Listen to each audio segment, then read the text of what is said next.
Good morning. Good morning, one and all.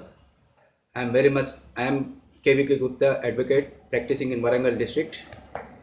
I am glad that न्यायवाद Parishad Telangana has given me a job to give lecture on section 6 and 8 of Hindu Succession Act.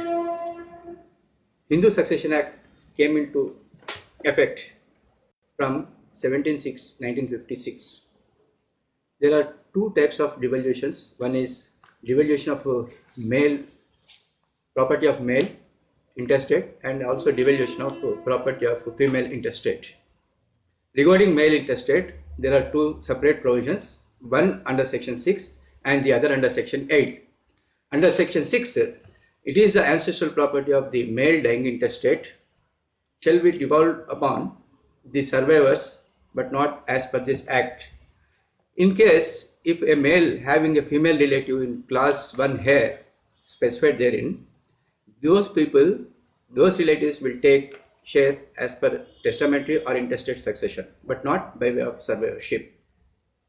Secondly, under section 8, the devolution of the property of a male dying intestate is classified. The devolution of property of male dying intestate is in accordance with heirs in the class 1 specified in the schedule. Next, section 15 relates to devolution of property of a female, and 15 and 16 of Hindu Succession Act deals with the devolution of property of a female. First of all, we will go to section 6. Section 6, originally it was enacted, pertains to the devolution of interest of male co-partner in accordance with survivorship as on the date of his death. So the core issue in this section 6 is devolution of co-partner property, and that too an interest of a co-partner. It shall be in accordance with the survivorship but not in accordance with the other clauses of this Hindu Succession Act.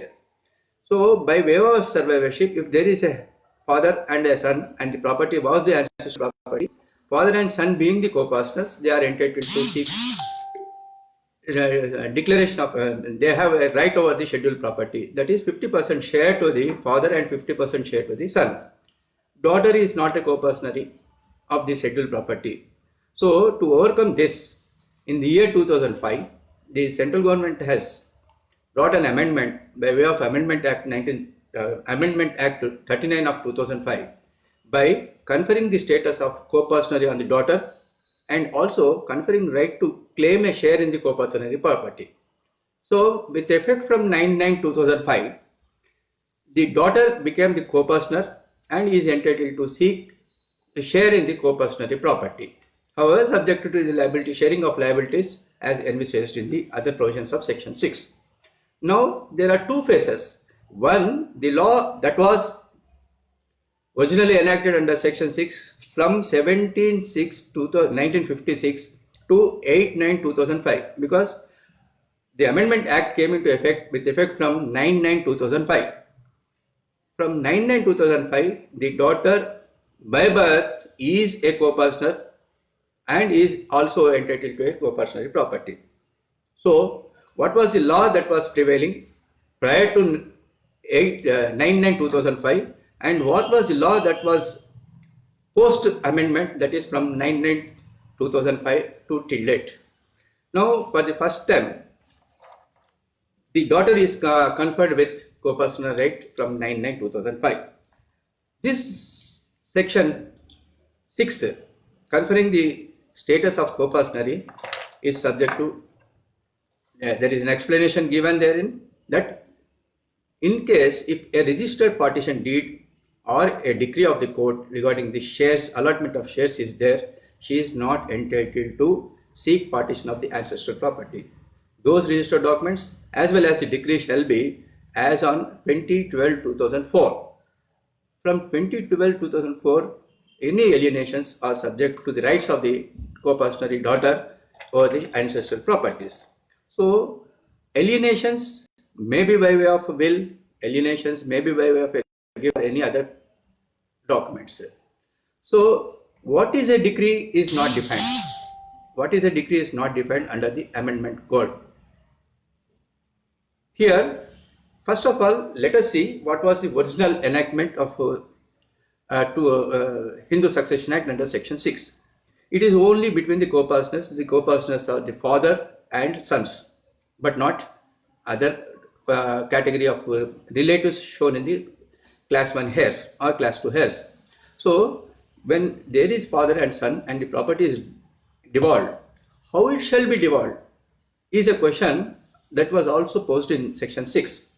So, first category is father and son will get a share, equal share, that is 50% to the father and 50% to the son.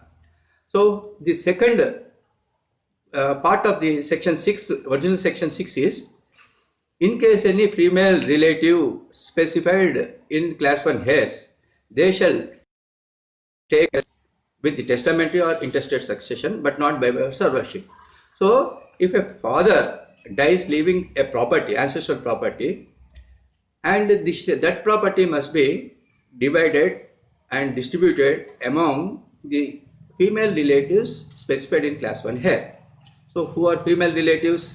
That is daughter, widow, as well as mother of the scheduled property. So, when father,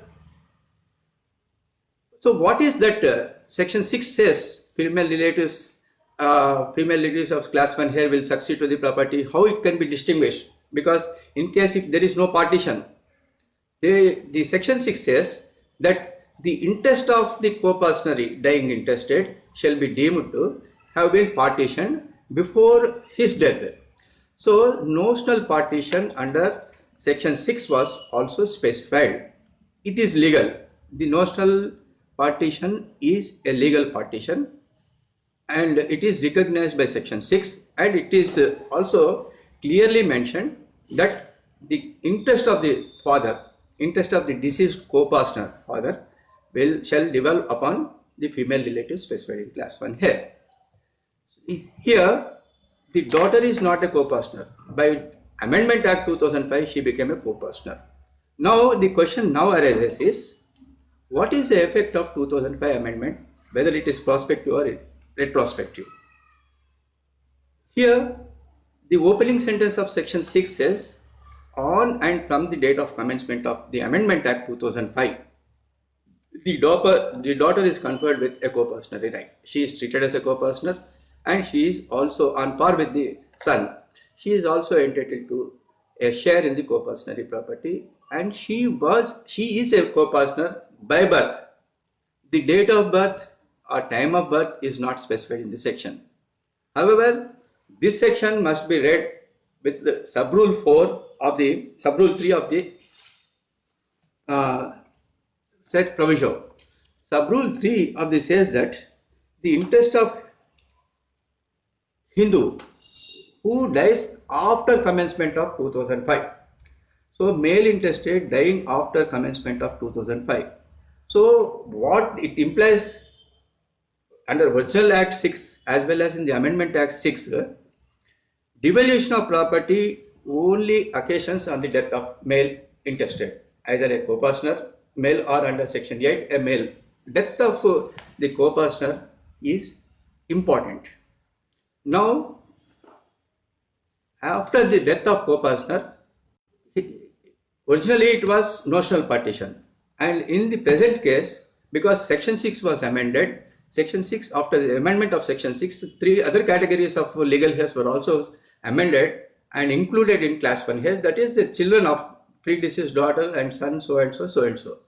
So, the children will take a share as per the Amendment Act.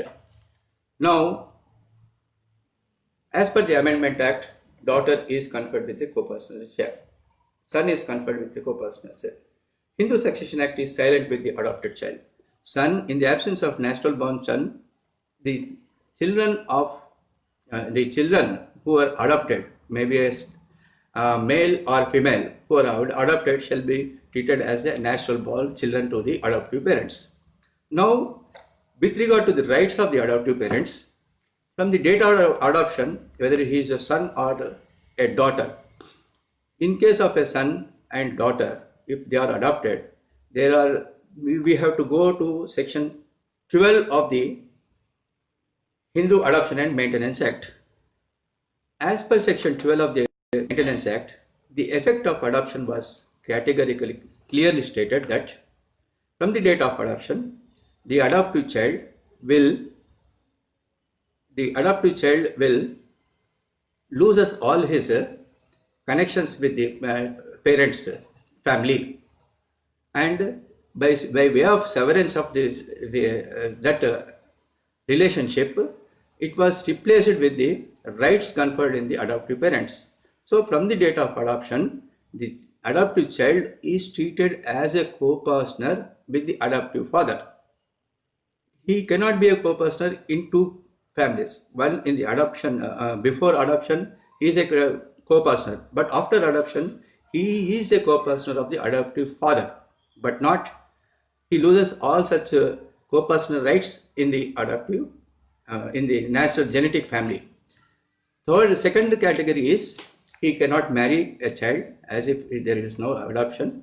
And thirdly, by way of adoption, he cannot divest with any of the person who is having any vested interest before his adoption. This 13, section 12 as well as section 13 also to be read together.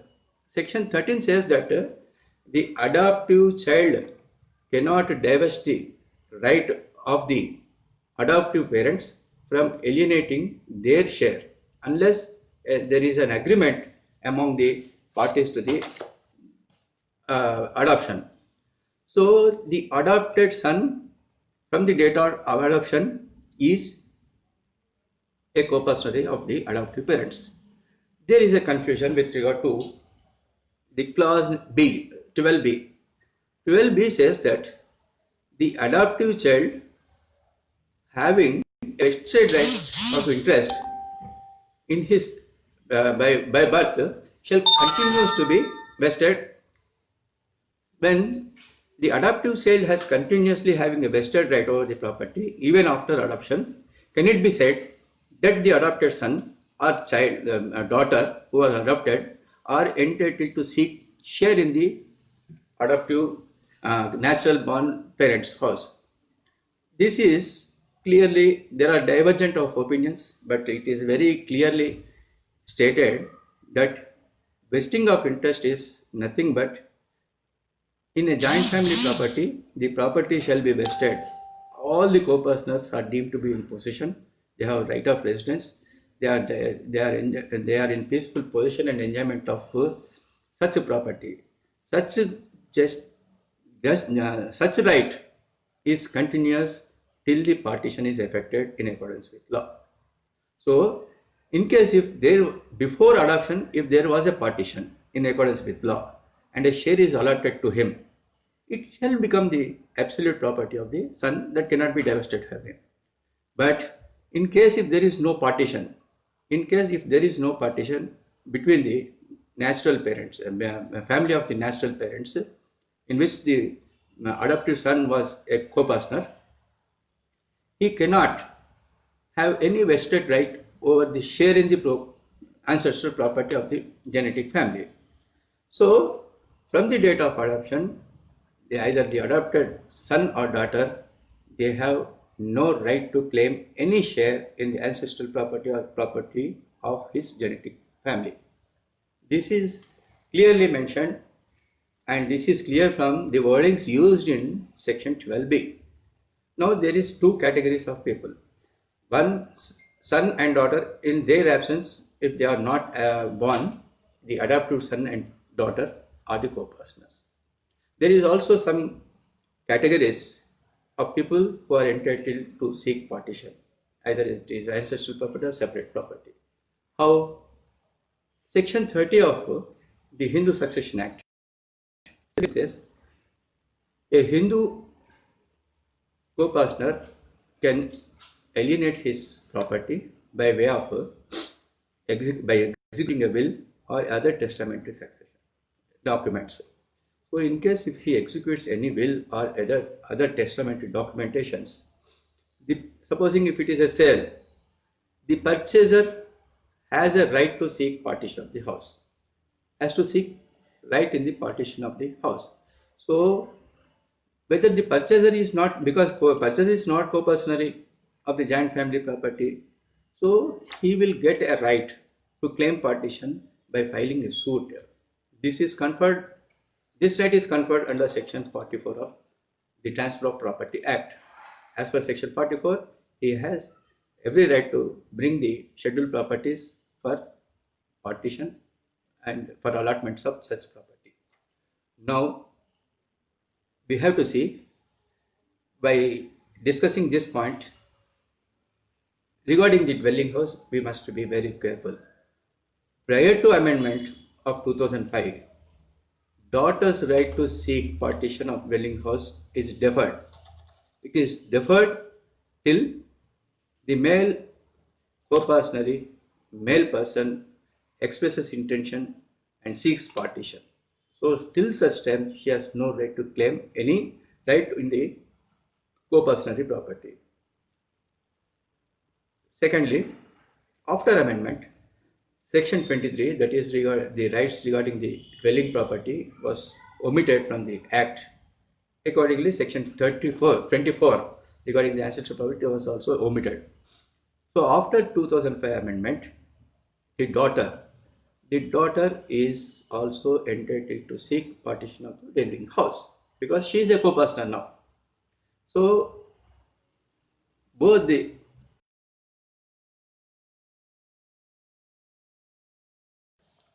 and the purchaser of an undivided share, they are entitled to seek partition of the property.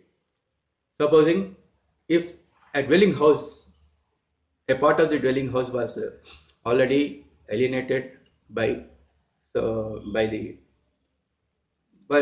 of the co-partners, he files a suit, or whether he is entitled to seek possession of the property, because to maintain normalcy and peace in the scheduled property, because he is a stranger to the scheduled property and co-partners as well as co-partners, he has no right to residence unless he seeks a suit for partition and he is allotted with a share therein. So to sum up, daughter, son and the purchaser are entitled to seek partition of the scheduled properties in all fours. Next comes the devaluation of property under section 8. Section 8 says that devaluation of property of male dying intestate. So what is the devaluation of a party dying intestate? Property is not defined. It may be self-acquired property or the property that was inherited from his father's self-acquired property. So a male dying intestate shall devolve upon the legal heirs specified in class 1 here. So class 1 heirs contain 4 categories of people. Firstly, son, daughter, widow and mother. There are other categories of people, that son of the predeceased son, daughter of the predeceased son, widow of the predeceased son, daughters, children and other categories up to 3 linear descendants. So all the parties are entitled to seek partition because all are conferred with the right to seek partition. Then how the class 1 heirs can distribute the property. When the property is inherited by few categories, few heirs specified in class 1.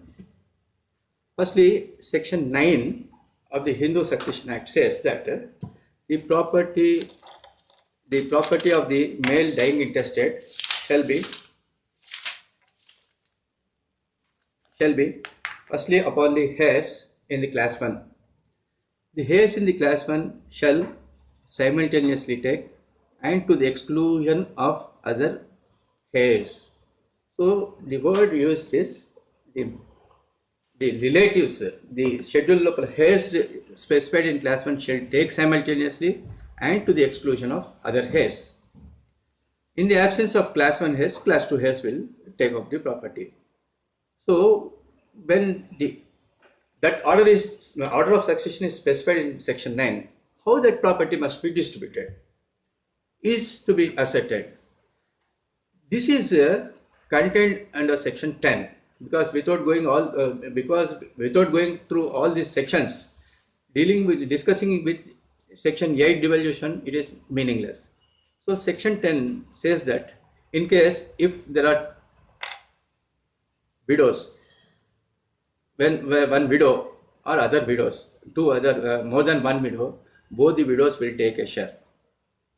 If there are surviving sons and daughters, please see, surviving sons and daughters, they will take each share, take them one share each, and among the son of predeceased son and son of predeceased daughter, they will also take along with it.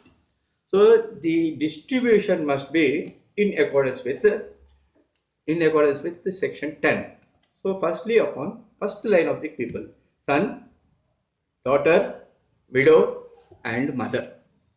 Only in the absence of, only upon the death of son or daughter, the other other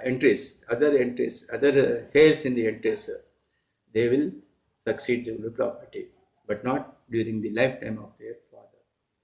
So when son is not entitled to seek partition of his living father, daughter is not entitled to seek her share in the property of ancestral property or property of a male dying intestate during his lifetime. Next is regarding the adopted son and adoptive daughter. Similarly, what was discussed regarding section 6, it equally applies to section 8 also. The adopted child being treated as a natural child of the adoptive parents, he is equally entitled to claim a share on par with son if he is born.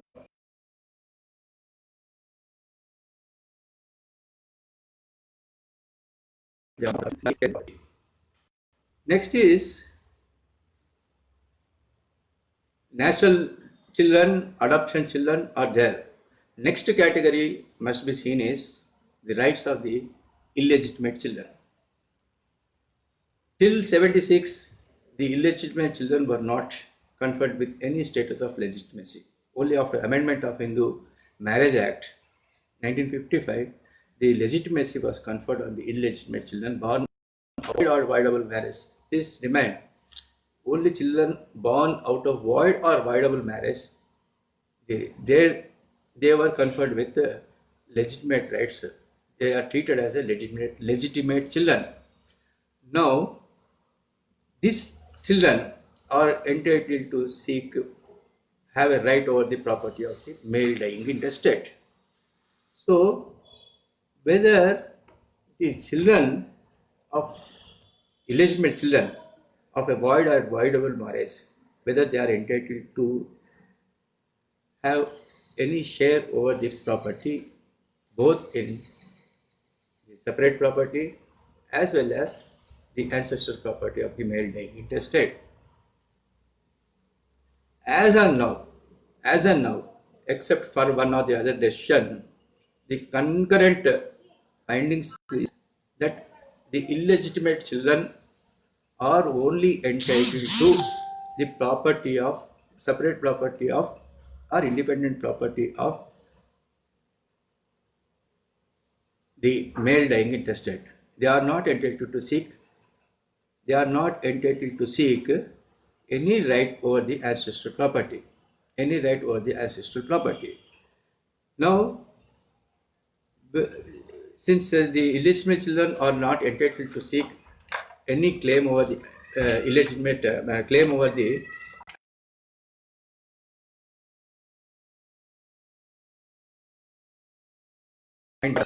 share the property. So illegitimate children are only entitled to, they are not entitled to claim any share over the ancestral property of the male dying intestate as his father, that is. Next category is son, adopted son, son daughter, adopted son, adopted daughter, illegitimate children. This is also dealt with. there is other category of people born out of certain relations. Born out of certain relations, one of such kind is live-in relation. Any child born out of live-in relation, because there is no marriage between those two people, male and female, there is no marriage. It is neither a void, in the absence of marriage, it cannot be treated as a void or voidable marriage. Void or voidable marriage, children of void or voidable marriage, because there is no marriage, they are living under one roof and they begot any child. Those children are also treated as a legitimate child. This is what we can come through under section 112 of the Evidence Act. Now, since they are not legitimate or illegitimate, or their capacity is not otherwise evident, they are not entitled to any share in the property of the male dying intestate. If it is at the best treated as an illegitimate child, he is only entitled to claim share in the separate property of the male dying intestate.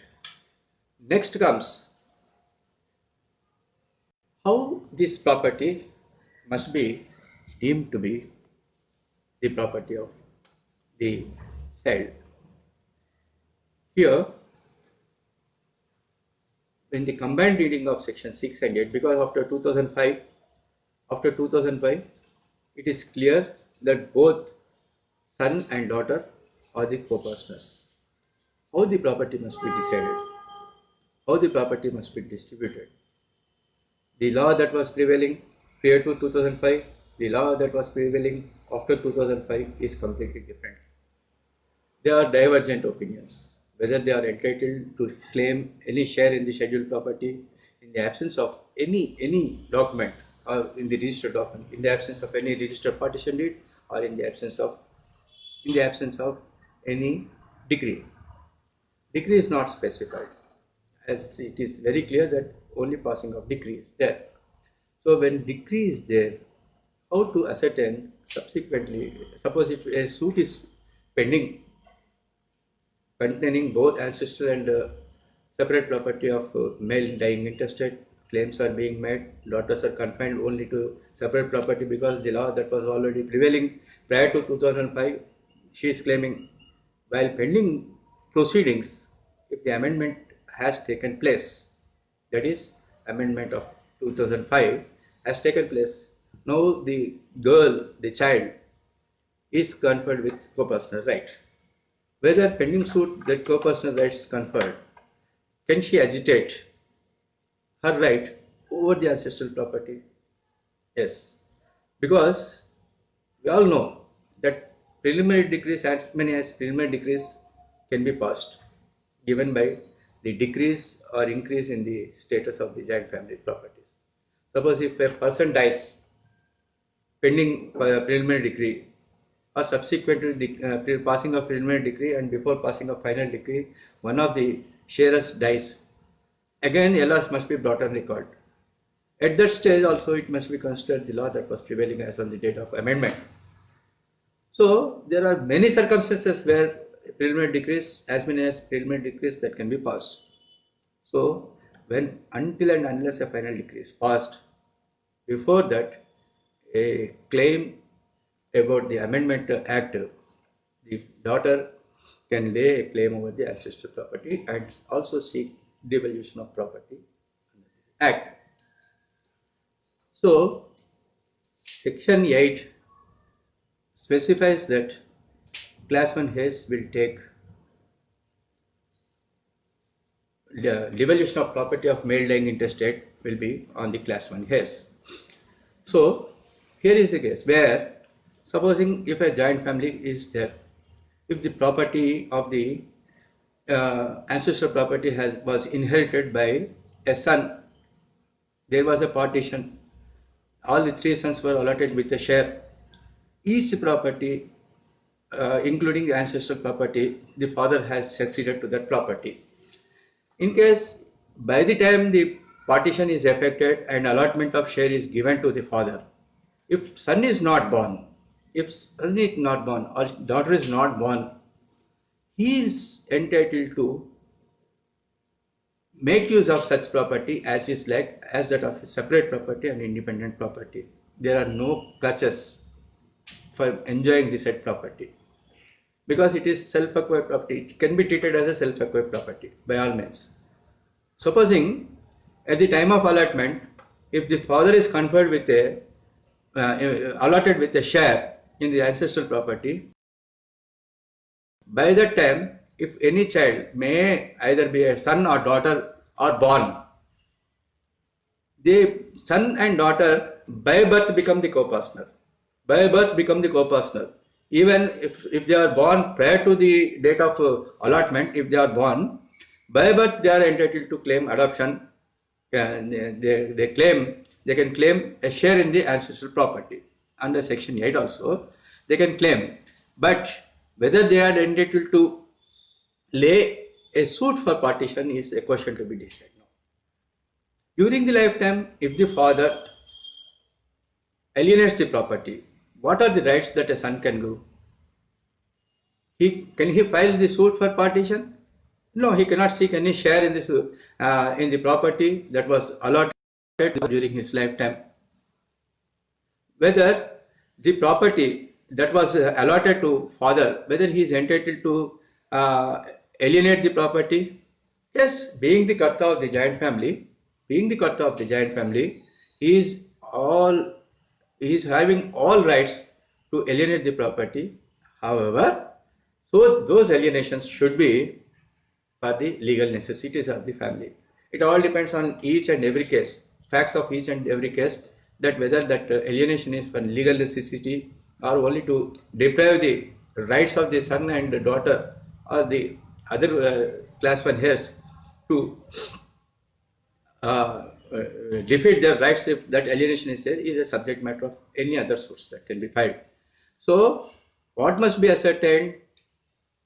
Being the karta, in the interest of joint family and for the welfare of the family members, he has every right to alienate the property. However, it should be a legal, for legal necessities only it must be right. And there are certain places where the sons were not born, there are places where a child was in the womb. By the time he or she was not born, the child was not born. So, in case if the child, at the time of allotment, if child is in the womb, after the birth of child, he will become the co-partner of the property. And the property that was hitherto held by the father, that was allotted to him, shall become the joint family property. By birth, this joint family property, the separate property of the father now became the joint family property. This property, both the father and the child that was born subsequent to allotment are equally entitled to a share. There is also a case that suppose if child is not there, he was not blessed with early children, he has adopted a child, maybe son or daughter. After adoption, if a natural son was born or daughter was born, whether the right of the adoptive son or daughter will be eliminated? No. The father, son, as well as adopted son, they are all equally entitled to share in the scheduled property. The subsequent born of the natural children will not defeat the right of the adoptive child. It will not defeat the right of the adoptive child. So they are the co-partners, they are entitled to seek partition of the property.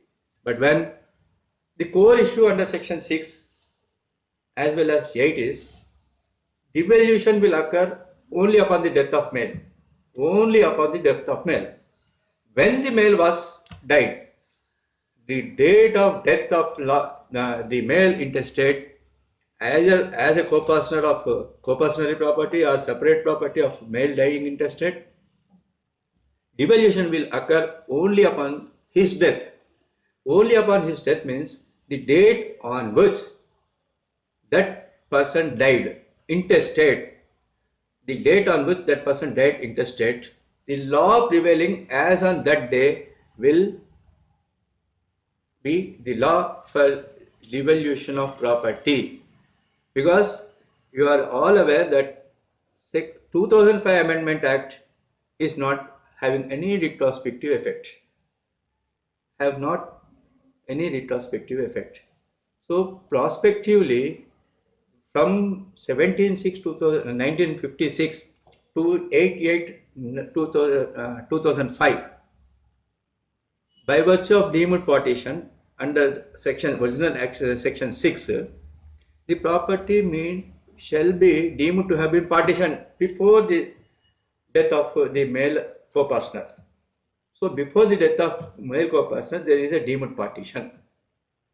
So before the death of co-partner, when there is a deemed partition, it is only the sons, being the co-partners, are entitled to the share in the co-partner property, and only that share, that interest of the co-partner dying intestate, that is that 50% or 1/3 half or whatever the share that is, that will be distributed among the heirs in the class 1, but not by way of survivorship. How that must be decided?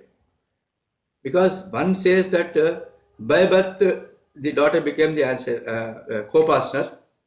By birth she became the co-partner, and she is by birth means she may be born in the 1960. When she was born in 1960, whether she is entitled to lay any claim over the ancestral property that was already deemed to have been partitioned on the death of co-partner, male co-partner? No, because the law that was prevailing as on the date of death of the co-partner must be considered. So when he died, what was the law that was prevailing? Even under the Amendment Act 2005 also, there is a deemed partition. There is a deemed partition as if a partition has taken place, and the daughter is allotted with the share as allotted to a son, and the share of predecessor son or predecessor daughter as was earlier in the section 6, because there is only a son, now his daughter is also conferred. The deemed provision, deemed partition is also specified in section 6(3). When section 6(1) and section 6(3), if read together along with other provisions therein, it is very clear that on and from the date of commencement of Hindu Succession Amendment Act, Amendment Act, that is from the date of commencement is 9/9/2005, and third provision is where a Hindu dies after the commencement of Hindu Succession Amendment Act 2005. So when these two provisions are read together, it is very clear that the co-partnership rights were given to the daughter only who were born subsequent to the date of amendment, and the father, the Hindu, must have died only after commencement of Hindu Succession Amendment Act 2005. But there are divergence of opinions. In certain cases, they have said because she was conferred with co-partner right by birth, it shall mean that the date of birth is immaterial. The date of birth is immaterial. The moment the Amendment Act came, because she is conferred with co-partner right from the date of her by the date of her birth, by birth, she is entitled to seek partition of the property. In majority of the cases, deemed partition was to be considered. The law that must be considered is the date on which the co-partner Hindu dies, because death is the only core issue under Hindu Succession Act. Only after death only devolution comes. So when death was occasioned is a core point. It all depends on from facts and law in all the other cases. So next comes about the application. There is another category of application of section 2. Section 2 regarding, I have forgotten one point regarding the illegitimate children. Illegitimate children, uh, uh, they are not entitled to ancestral property, share in the ancestral property. But there are divergent opinions of the Supreme Court, divergent opinions of the Supreme Court on this aspect. One Supreme Court judgment says that only property of the section 16 says that the property of the male Hindu, he has every right to, or the illegitimate children have right over the property of the male Hindu. Since property is not defined anywhere, either under section 8 or any other way, that Supreme Court says that property includes the ancestral property, because there is no differentiation.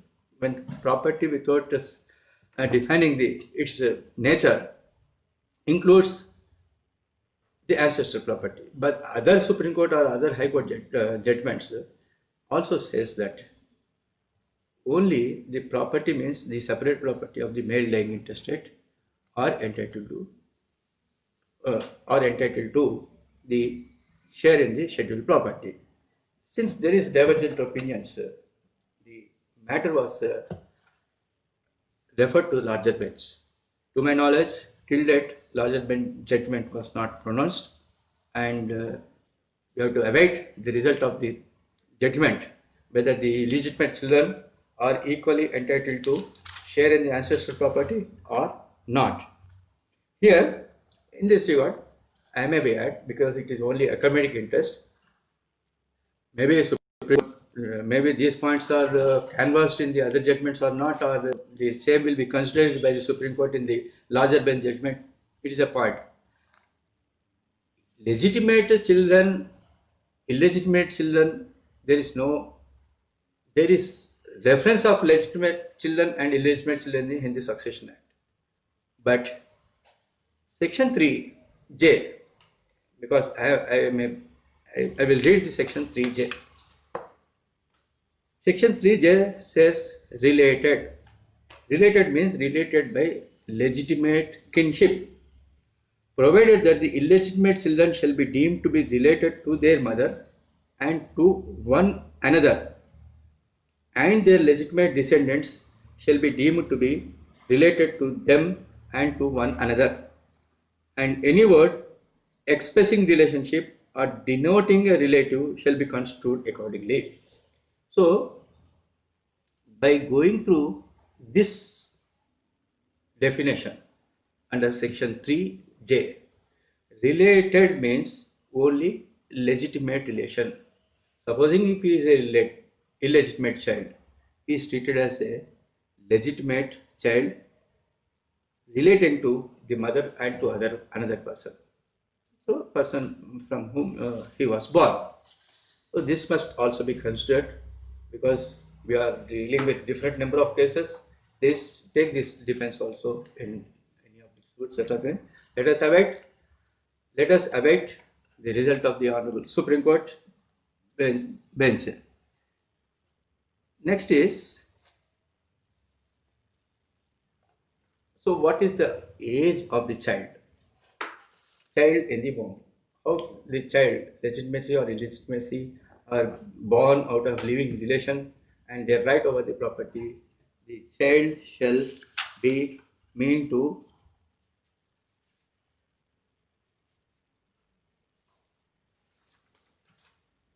where the section 112 of the Evidence Act.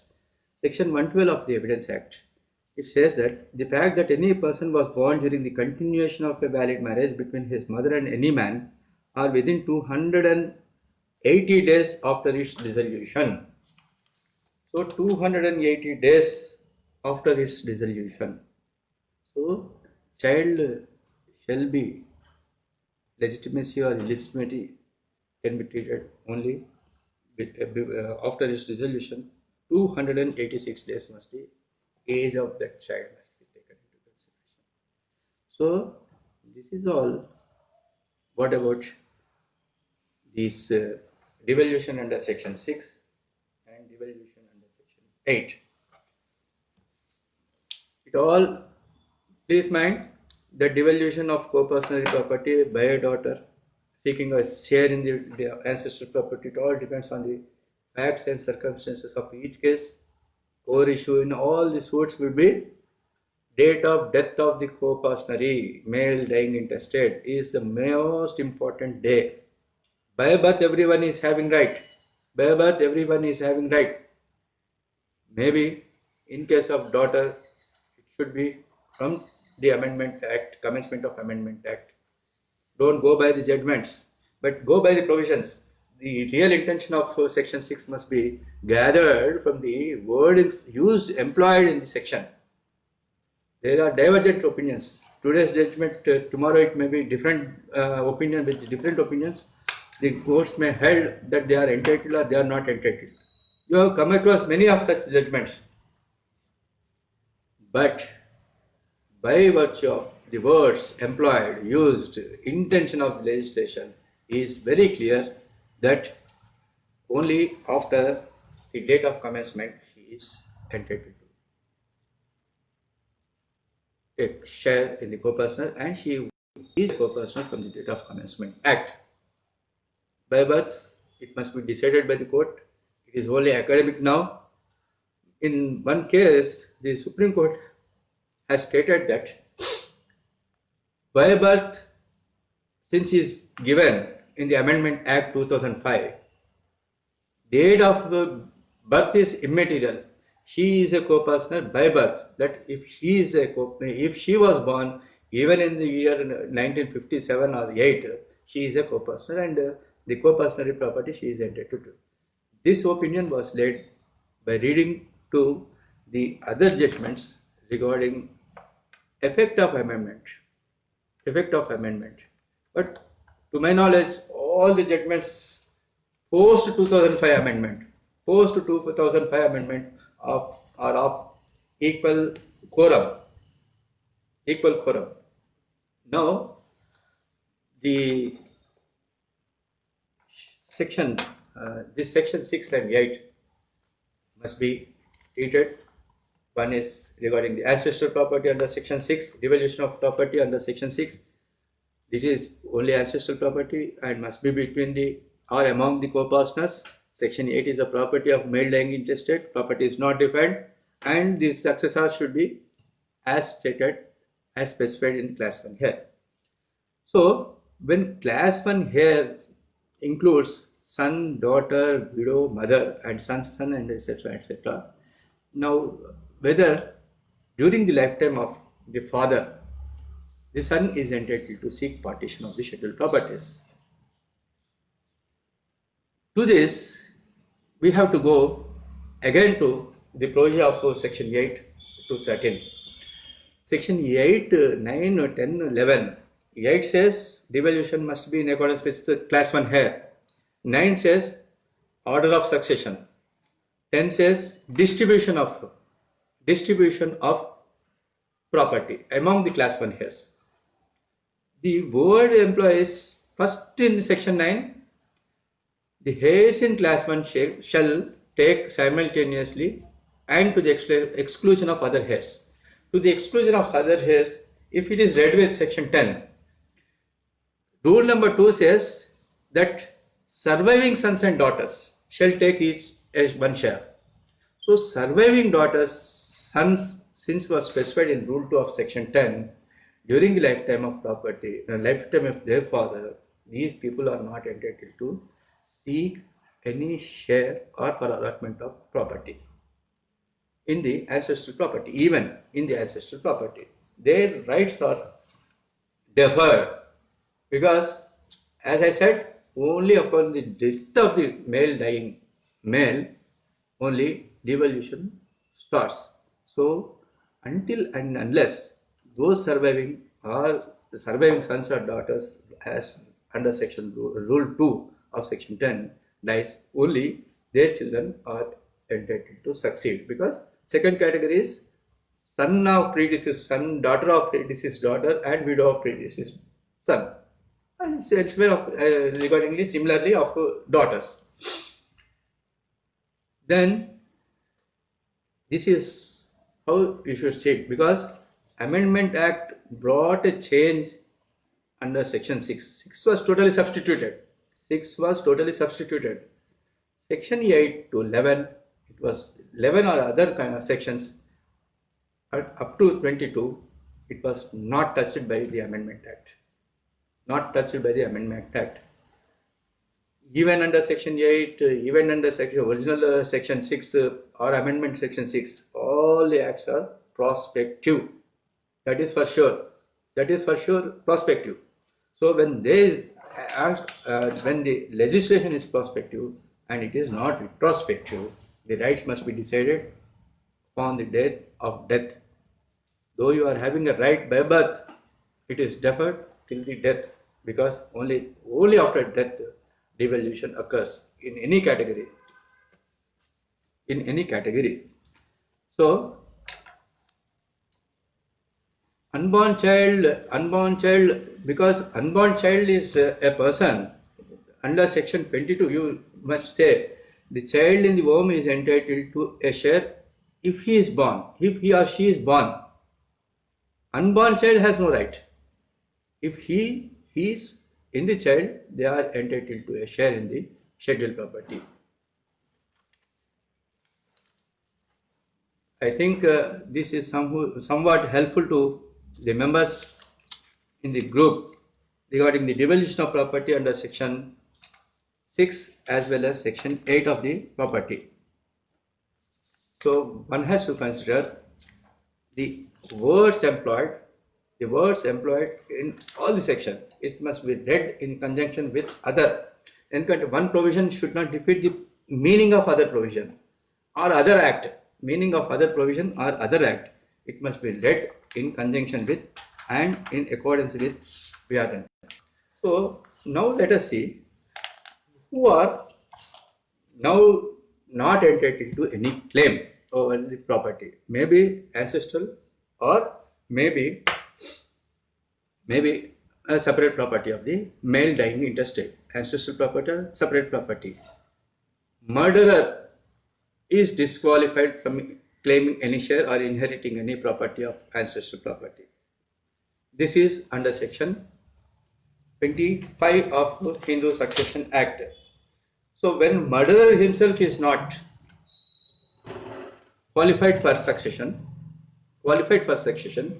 his legal heirs are equally not qualified for succession of any property, maybe ancestral or property, because murderer during his lifetime he is convicted and he is suffering a sentence, he is disqualified. During his lifetime he is not entitled. So what is not vested in the murderer regarding the right to property, nothing will transpose or succeeded by his children. So the murderer as well as his all descendants are not entitled to share any property over the scheduled property. Next comes the category of the remarriage. Supposing if a co-partner is vested with any right,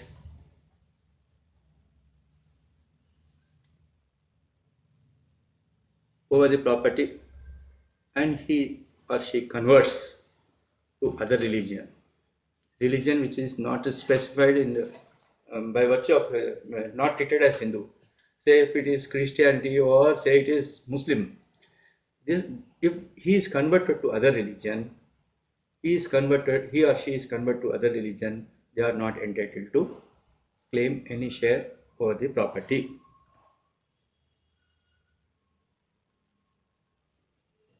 So after conversion, if the children are born, they are equally not entitled to lay any claim over the scheduled property. So there is one point also to be covered is sometimes there is a simultaneous death either by way of fire accident or by way of other accidents or some other reasons, if there is simultaneous death. Nobody knows who died first. There is a presumption under Hindu Succession Act that the elder one died and younger is survived by him or her. Why this point is very important? Why this point is required now for discussion regarding the devolution of property under section 6 and 8? Because under section 6 and 8, devolution starts only from the death of the person. Under section 15 and 16, female property will be succeeded under 15 and 16. Whereas male, it is under section 8. Supposing if elder one is a female, order of succession is different. If elder one is a male, order of succession is different. So, with regard to the facts and circumstances of each case, the list between the parties in the suit, this must also be taken into consideration. This must also taken into consideration by the parties in their pleadings as well as by arguing the case, because this is most important along with other provisions, and yet though not very important, because I am covering all the other parts also, though it is not very important. Preferential right to acquire property in certain cases. What is preferential right? When there is a co-personal property, one of the co-personal intends to alienate the property, expresses intention to alienate his share, preference must be given to the other co-personaries. Class 1 here. So this must be considered, and in case if there is an agreement, it is a different. So along with that share, he is also entitled to other share along with the person who is intending to sell the property. Regarding section 8, because either section 6 or section 8, devolution of properties of male lying intestate, it must be read in conjunction with section 30. Section 30, you may baggage loan. Section 30 is any Hindu may dispose of by will or other testamentary disposition of property capable of being disposed by him or her. Earlier only male was conferred with such right of disposing property, female is not there. By virtue of the Amendment Act 2005, even a female co-partner can alienate his property, dispose of his property by will or testamentary succession. So will again comes into effect only upon the death of the executor of the document. This will is subject to proof under section 68 of Evidence Act, and regarding the genuineness or otherwise everything with regard to the will, we have to go to the provisions under under Indian Succession Act. So the rights testamentary as well as intestate succession deals under section 30. Section 30 of the Act. So here another important point I have to canvass. There are certain obligations in the family. Earlier we have discussed that the son's right to seek partition is deferred till the death of his father. When son's right is deferred and the father, for legal necessities, if he alienates the same to third parties, the rights of the son is to seek the annulment of the document. That is the right conferred on him. And subject to the result of the suit, if the document is annulled by the court, and the property again serves for partition upon the death of that person. And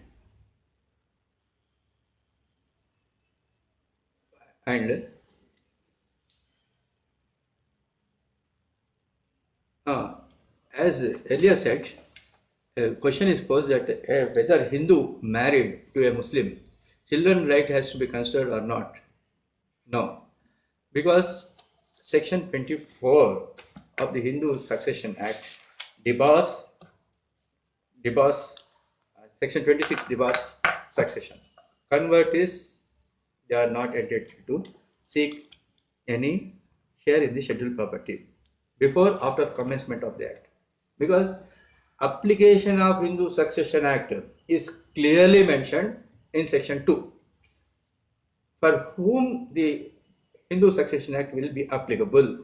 How the interstate succession or testamentary succession under these provisions of Hindu Succession Act will be made is only regarding the Hindus, and the Hindus those were specified in section 2. So before after commencement of this act, as Hindu ceased to be a Hindu, ceased to be a Hindu by conversion to another religion, children born to him after such conversion and their descendants shall not be disqualified from inheriting the property of the enemy unless such born at the time of subsequent. So the children of this category of people shall be disqualified. Shall be disqualified. Suppose here is a point. Supposing before conversion, the child is born. The child is born. By birth, he is having a right. Because the father has converted, it cannot be treated that children are also converted.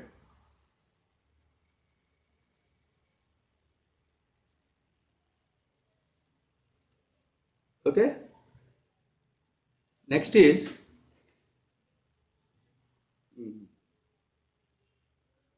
there is no limitation. There is no limitation prescribed under any law regarding the share seeking of filing of the suit for partition, because Hindu law it is the co-partnery rights. All the parties co-partners shall be deemed to be joint and in enjoyment, joint possession enjoyment of the scheduled properties. Though there may be circumstances where one of the person is in exclusive possession of the property, because by virtue of their avocation or by virtue of employment, by virtue of their businesses, some other persons may be residing elsewhere. Here in a case of daughter, by virtue of her marriage, she will be living with her children and her parents-in-law house along with her husband. It does not mean that she is not in possession of the property. Physical possession is recognized as the exclusive possession. Possession of one co-partner or co-owner shall be deemed to be possession for and on behalf of other co-partners. No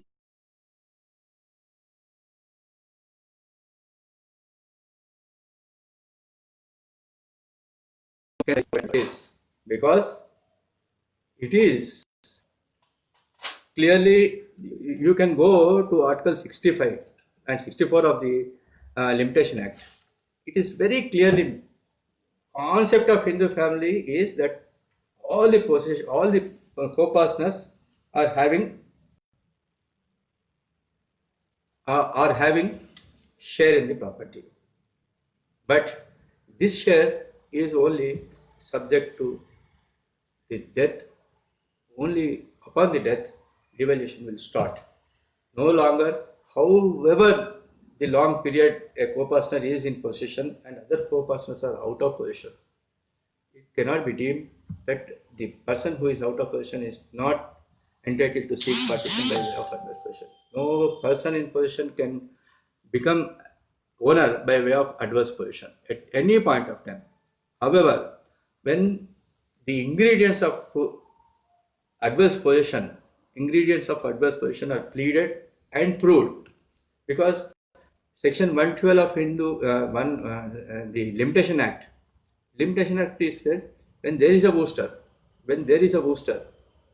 of a person from the property of the joint family property, he cannot have any share in the property. So booster must be pleaded, hostility must be pleaded to the knowledge, without any objection, all the ingredients that are available under the adverse position must be pleaded and must be proved.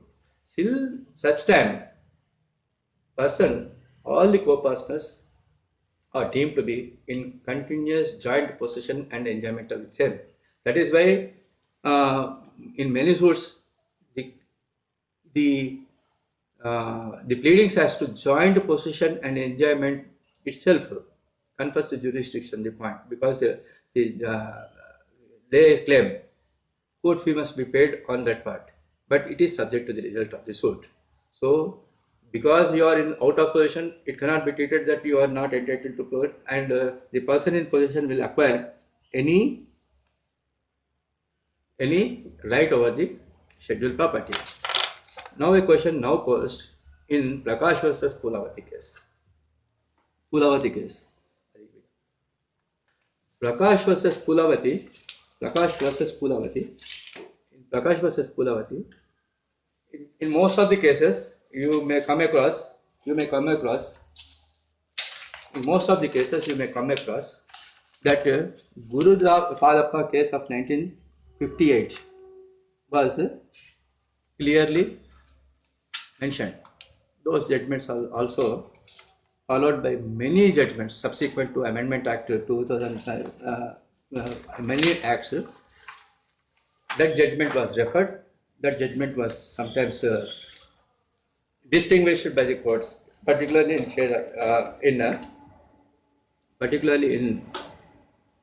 Sheila Devi case, because by birth she is entitled to a share in the property. That was the consideration in Sheila Devi case.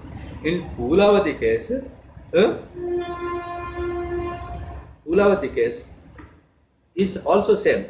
Here is also where this 1978 case was also then. In all the cases, one must keep in mind what is the law that was prevailing on the date of death of the co-partner, my dying declared. That was the date of death is very material. In Poolavati case also,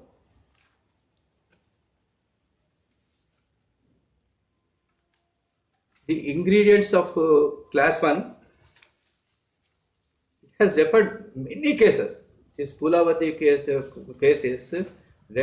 has referred many number of cases regarding the notional partition, regarding the rights of the parties when preliminary decrees are pending, whether they can be given any share in the ancestral property at the time of preliminary decree, passing of preliminary decree, and other thing.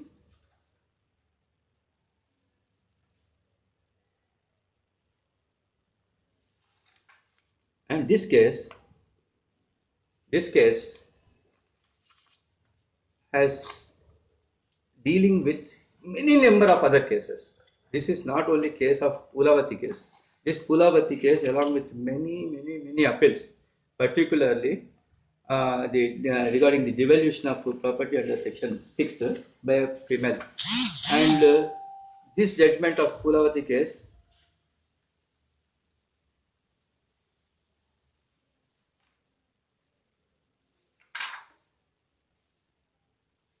says that this act, that is Amendment Act, indisputably will prevail over the old act. So this is also by birth. What I am saying is by birth she is entitled to share. Here one has to see, because the judgments are differ. The judgment consideration of the points in respect to the facts and circumstances of that case is different from each case. In all the cases, what I am saying from the same, that notional partition is a core issue under the original enactment. Even after the amendment also, after conferring the right of the co-partner, status of co-partner on daughter, and right in the ancestral property to the daughter, the issue is regarding the male dying intestate.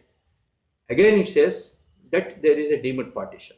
before his death, it shall be deemed that there is a partition. And earlier, since female relatives of class 1 heir are eligible for seeking partition, are eligible for distribution of the male dying intestate, here, because daughter is confirmed with the co-partner rights, her children, category of children are also shown as the successors, but not by way of survivorship is there. And this Pulavati case particularly, while discussing all the things, all the judgments were, without disclosing us, has just concluded that this act, Amendment Act, will prevail over the old act, because since daughter is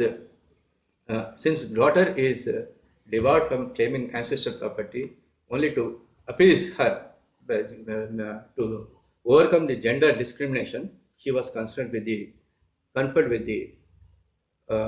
co-personal right. Hence, by birth she is entitled to property. Now this court says that it will prevail over the old act.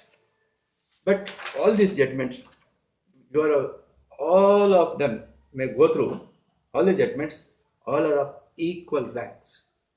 Usually, because it is academic discussion, I am saying that when equal judgments are there, when a judge of Supreme Court deciding a seat and he is differing with the other benches judgment, referring to earlier benches, considering the facts and circumstances, the ratio decided in this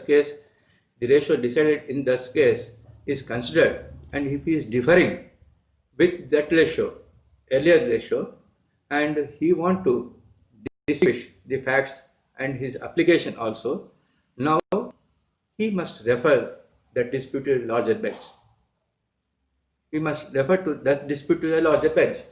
Without referring that, unless this devolution, this issue regarding the rights of the daughter subsequent to 2005 amendment, a larger bench judgment is required. Saying all the judgments are distinguishable, facts and circumstances are different, dates of death are different, laws prevailing as on that date is different. But after 2005, main judgment is 1978 Guru Padappa case, where it is very clearly mentioned that notional partition on the death of Hindu co-partner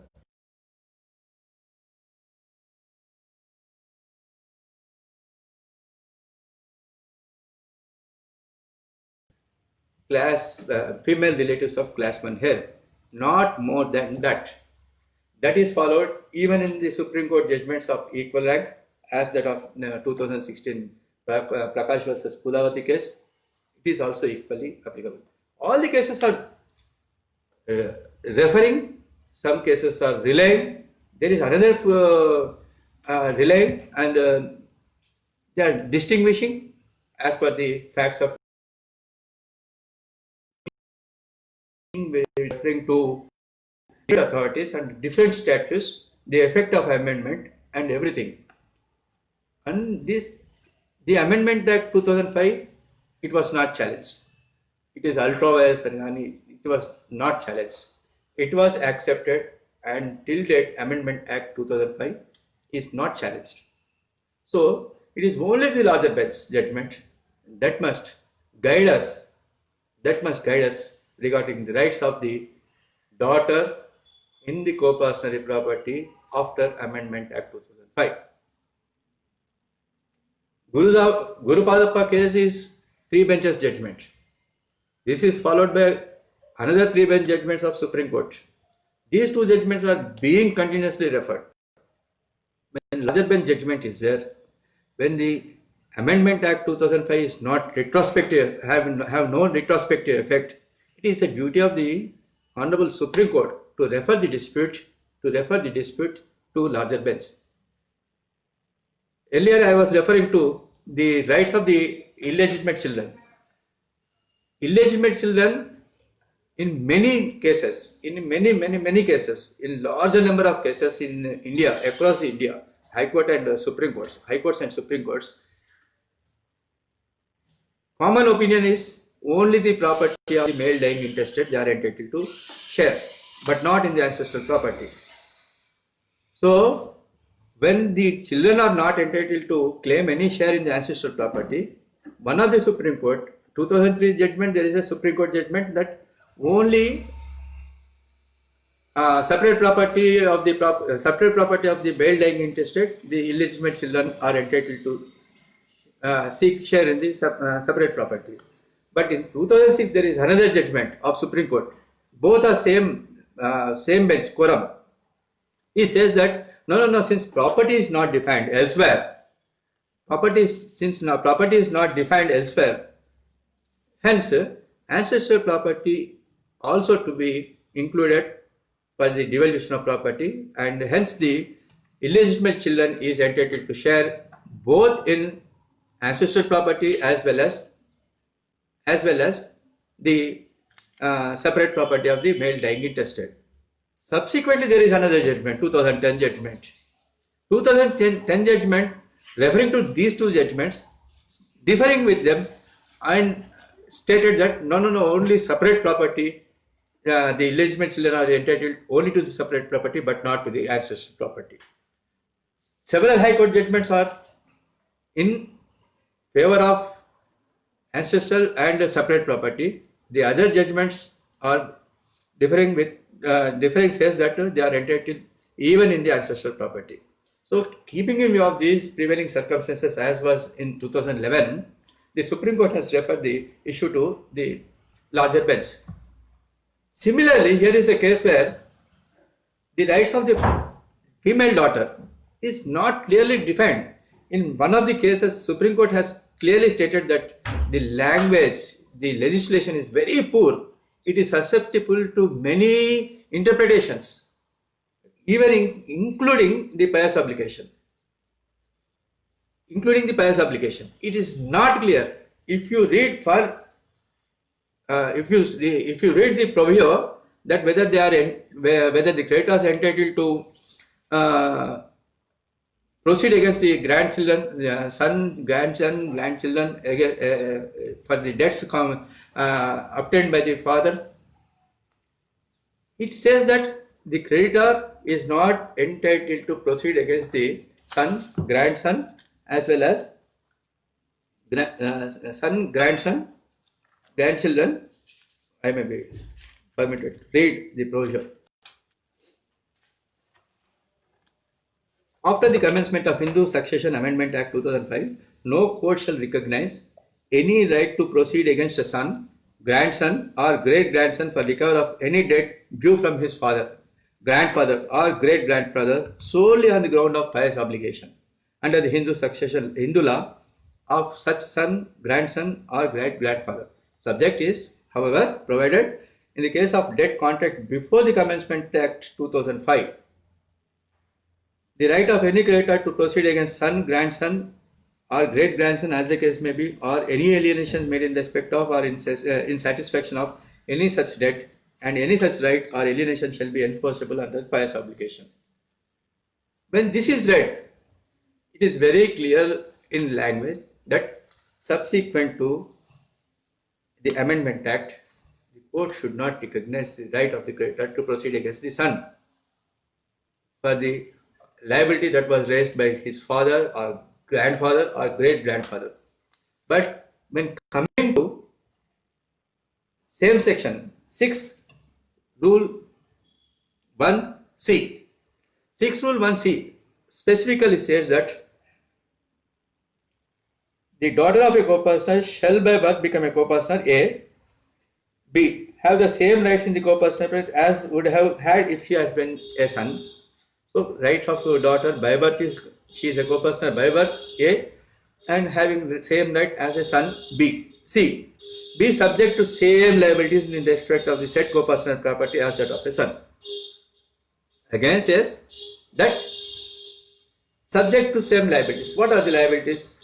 If it is read section 6(1)(c), if read along with section 4, It says that only the liabilities that were contracted by the father, grandfather or great grandfather prior to the commencement of the act.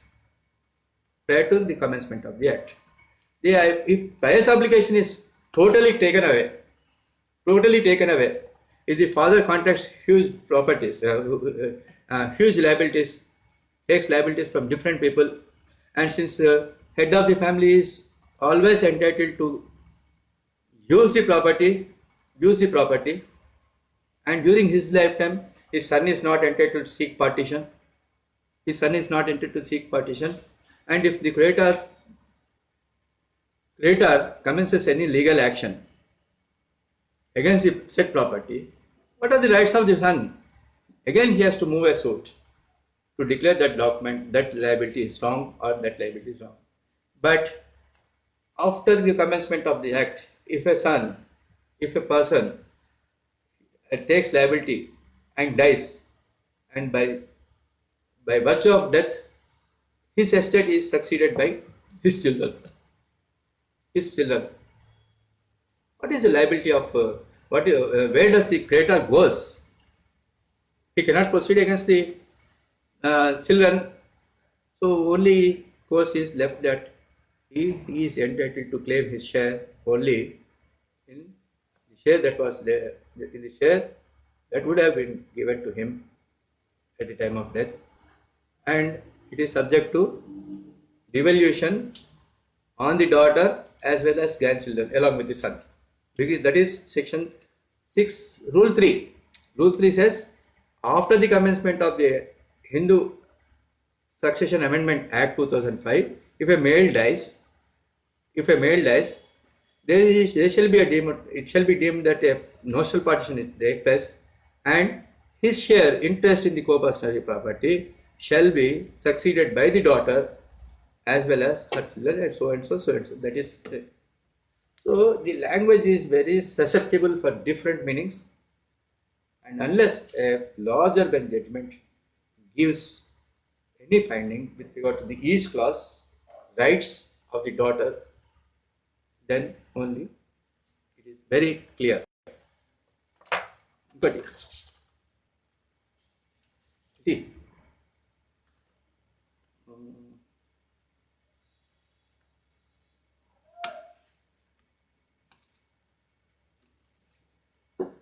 Yeah. If the co-personary died before the devolution of property, is the daughter of that co-personary get the property or not? This is a question faced by Devi advocate Vamshi Krishna Toda Sai Vamshi Krishna Toda.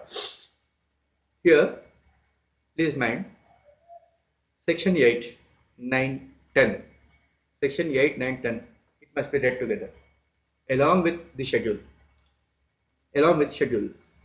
Before the devolution of property, if the co-personal died before devolution of property, definite until and unless the property is divided by meets and bonds, there is no question of devolution. Devolution only occurs after the death. After the death, as per class 1 has in the schedule, second entry thereof, or that is after son, daughter, widow and mother, second entry is son of the predeceased son, daughter of predeceased son, widow of the predeceased son. Similarly, daughter's son, daughter's daughter, daughter so and so, so forth. So, daughter is having a right over the property. But the question is, when the succession is opened, what are the co-personal rights? Whether it is before Amendment Act or subsequent to Amendment Act, it must be considered. It all depends. That is what I am saying. It all depends upon each and every case. There is no straitjacket formula that naturally the daughter will be given a share in the scheduled property of that is the co-personal property. That is what I am saying. Creditors, if you go through the procedure of section 4, only the liabilities, only the debt that were contracted by father, grandfather, or great grandfather prior to Amendment Act 2005, only the buyer's obligation is there. Subsequent thereto, no court should recognize the rights of the creditor against the son, grandson, great grandson. That is what section 6(4) says.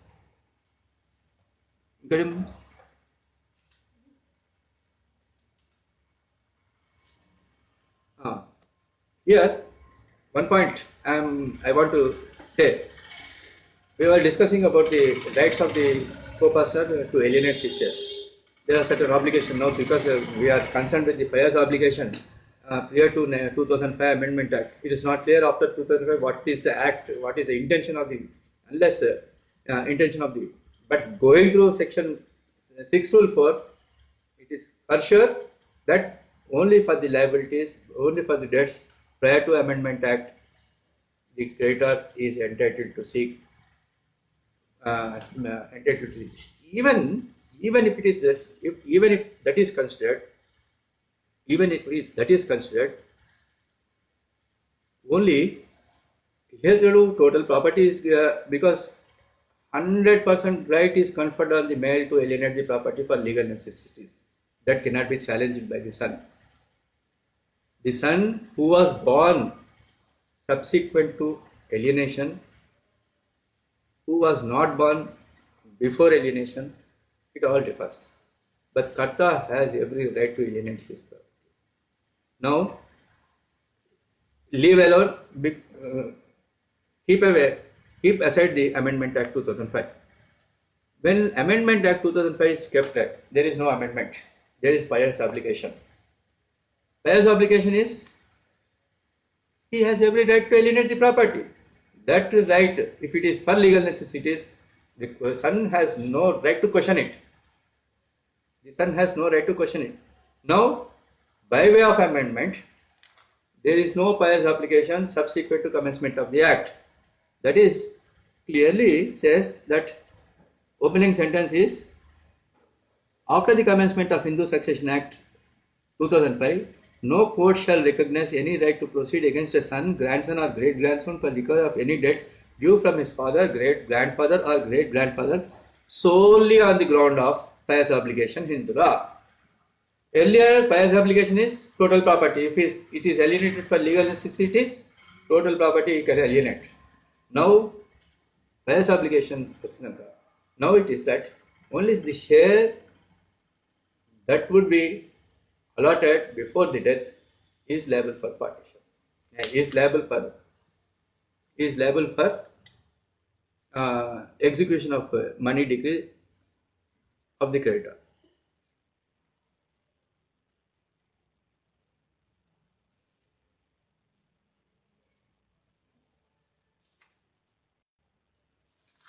Regarding Karta, now we are saying that it is right. Whether a female can act as a Karta, that is prior to 2005, female that is widow, since she is not a co-partner, she is not entitled to act as a Karta. Then who is entitled to act as a Karta? First is head of the family, particularly, naturally, father. Father is being the Karta of the family, he can act, he can deal with the property, his property, self-equipped property purchased in the name of other property, other persons' property is devolved on him, on anything else. If it is for legal necessities, no one can question it. If it is avyavaharika, that document, that transaction can be challenged, and in case of any decree declaring that debt as avyavaharika illegal, the son's right will revive. Next, when father, supposing if father is after the death of father, who should act as a karta? Who should act as a karta? Karta means now elder member is a karta of the family. Elder member means only his widow. If she is alive, only widow. If she is not alive, the elder son will become karta of the family. Woman, widow, since she is not a co-personary, she cannot act as a karta. She cannot act as a karta. Now by virtue of Amendment Act 2005, daughter since being conferred with the co-personal right, daughter can also be act as a karta if she is the elder of the family. When senior member of the family, father is died, since widow is not a co-personal, father is died. When father is died, his children, father is dead, his children, among the children, the elder son will be the co-partner, will be acting as the karta. Supposing if that senior member, senior son, did not wish to act as a karta, then the member will act as a karta. Though he is very junior to the elder brother, he can act as a karta. Supposing there is also a circumstances where elder person, by virtue of any obligation, whatever it may be, he may be residing elsewhere, and the properties are located elsewhere, and only junior member is managing the property.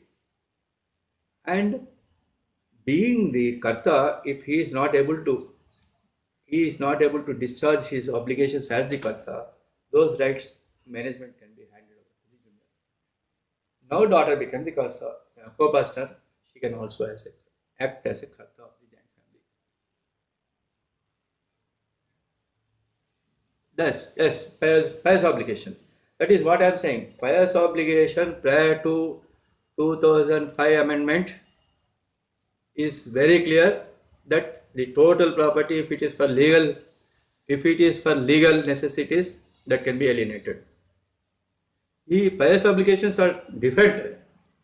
There are certain pious obligations on part of the karta for meeting education expenses, and sometimes as per customs also, the properties will be given to the daughter at the time of marriage. Property will be given to the daughter at the time of marriage. If that property is given towards Paspu Kunkuma or any other diet, though it is not registered, it is clearly, continuously held by courts that any property given to the daughter by the head of the family towards Paspu Kunkuma, she will become the owner of the property, even in the absence of any unregistered document. Excluding that property, the remaining property will be partitioned among the legal heirs. So, karta's rights are undeterred. During his lifetime, his children can only agitate that so and so obligation, the so and so act of the karta is not pious, so and so act karta is not legal, it is not in the welfare of the family.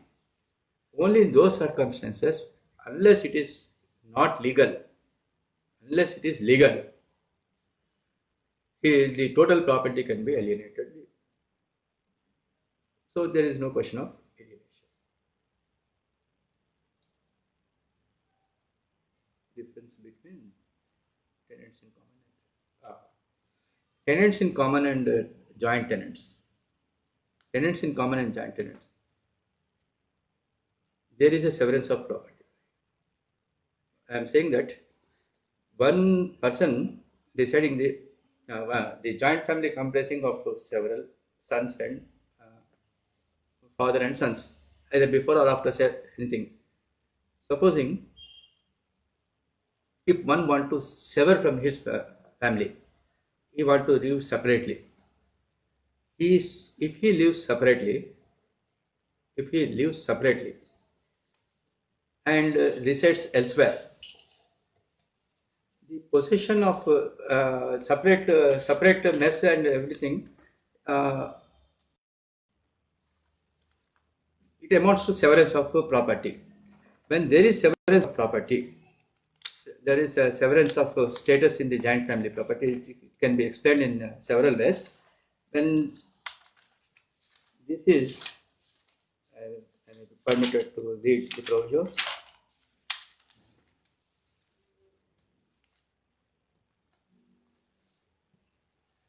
Till the joint family is in joint possession and enjoyment, all are treated as tenants in common.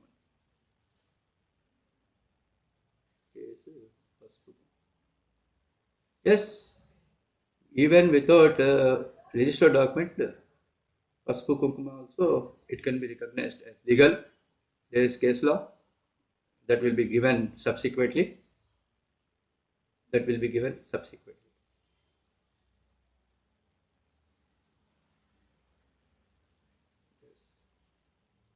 Yes.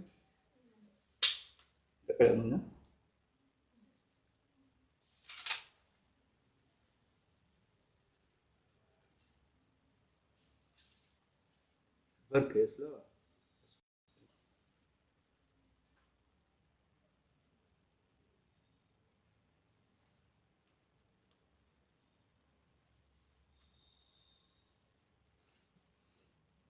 Anything more, please? Please mind. Section 6 Amendment Act came into effect from 9/9/2005, subject, however, to the alienations, liabilities transacted as on 2012-2004.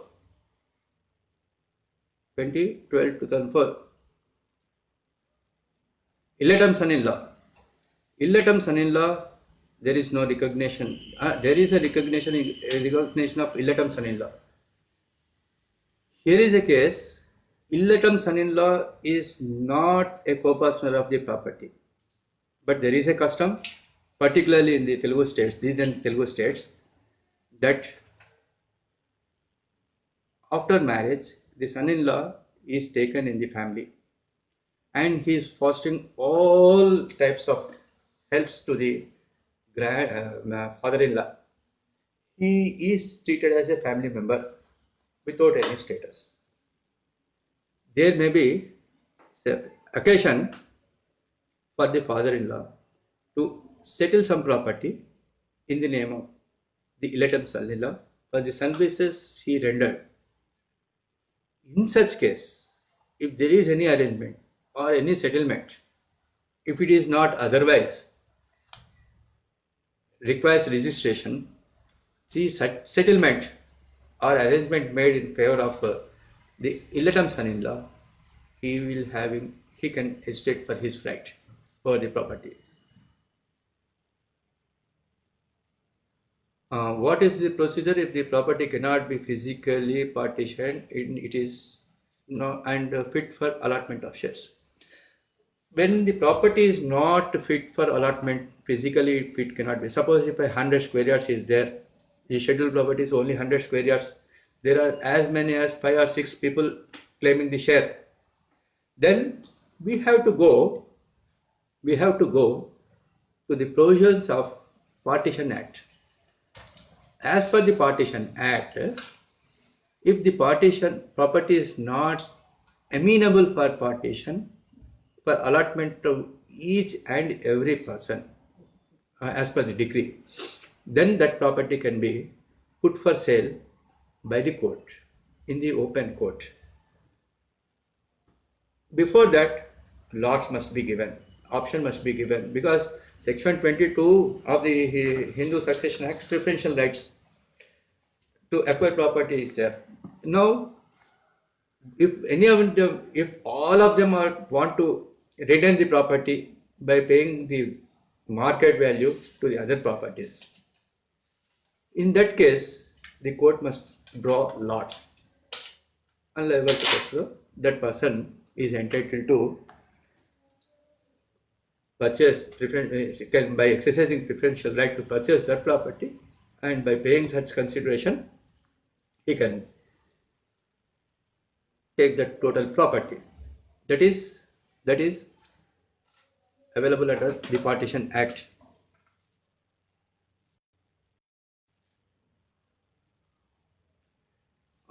If there are no parents and no brothers and sisters, definitely class 2. Class 2 heirs will come. A died intestate, no parents, no brothers or sisters. See more. What more?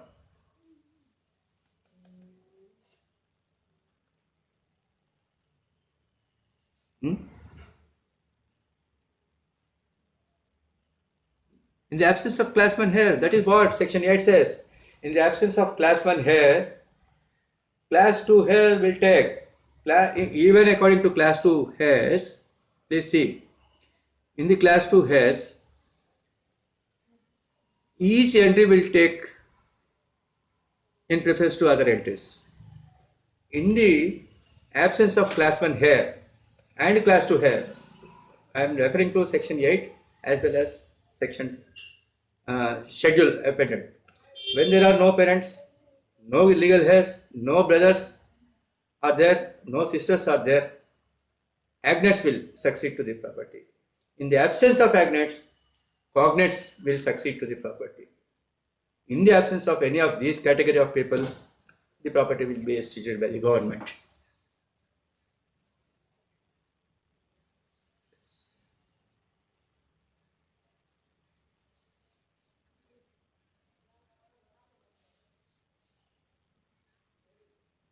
Illegitimate son-in-law shall not sue first share. It all depends on the facts of the case. What I am saying, their family arrangement, family settlements are recognized by the courts. Suppose if there is anything in writing, if it is not hit by section 17, if it is not hit by section 17, any allotment is made, it is as good as allotment of share to son-in-law, his right can be executed. Now, here at this particular point of time, I want to explain the things. These family arrangement need not be among the family members, joint family members. It may be with the third party, strangers also. Here, illegitimate son-in-law is a stranger to the family, but he is brought into the family of the father-in-law. He is deciding, he is enjoying, and also putting all his efforts for the welfare of that family. In recognition of that services and out of any other such intentions, the father-in-law may give, and if there is settlement, being though he is a stranger to the family and he is entitled to agitate his rights in a suit. Elder son was adopted to somebody, but no proof. Can he claim now the property of original father?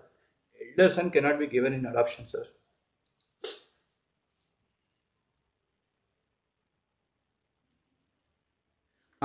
If now supposing if adopted son, it is not clear. Question is not clear. Elder son means there may be other son or other daughter.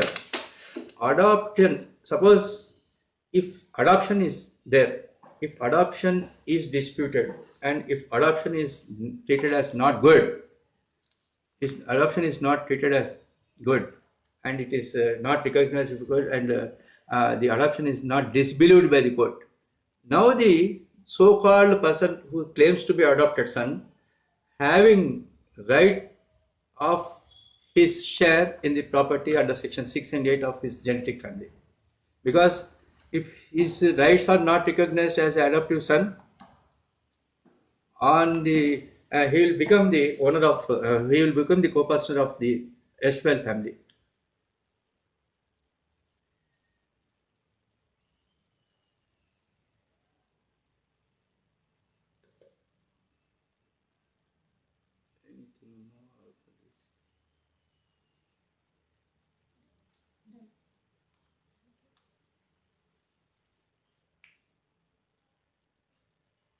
So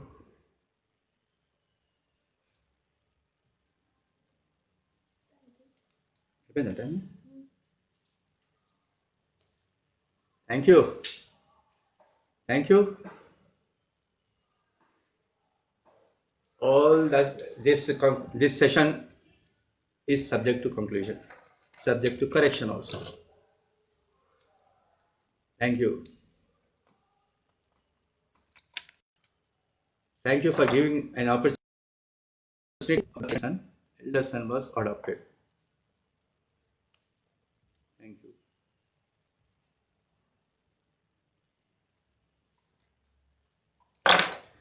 See, Hindu Adoption and Maintenance Act. Hindu Adoption and Maintenance Act provides for adoption.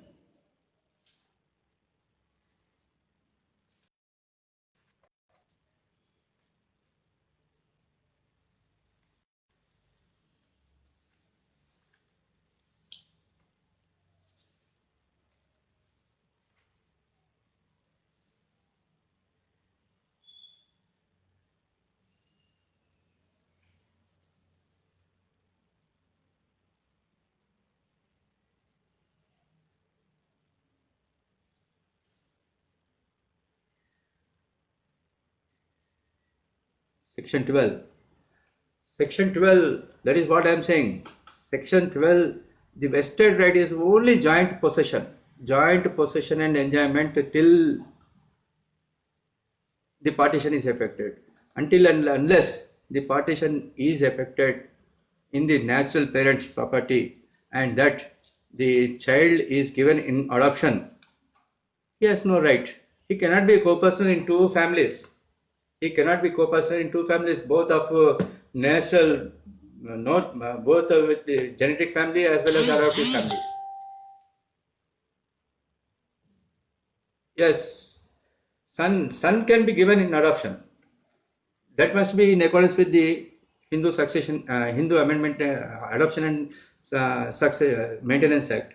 Section 10 says that he should be a major sound mason. He should not always, earlier he need not be, not already been adopted or unmarried.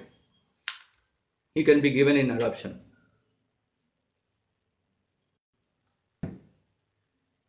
If the male person got married and went Ilatam, he can get any share from his father's property. Yes, because he is only, he has gone, here in adoption, in case of adoption, there is severance of relationship. There is severance of relationship with the natural family. But in case of there is no severance because he is now residing with the father-in-law. He is not severing any relationship. He is not divested with any right with the natural born children, rights in the parents' house. His rights are protected. However, this is not dealt with in many cases, but still, because only he is residing with his father-in-law, his right are not divested with the families, with the natural parents' family. He has every right over the property. However, it is subject to correction.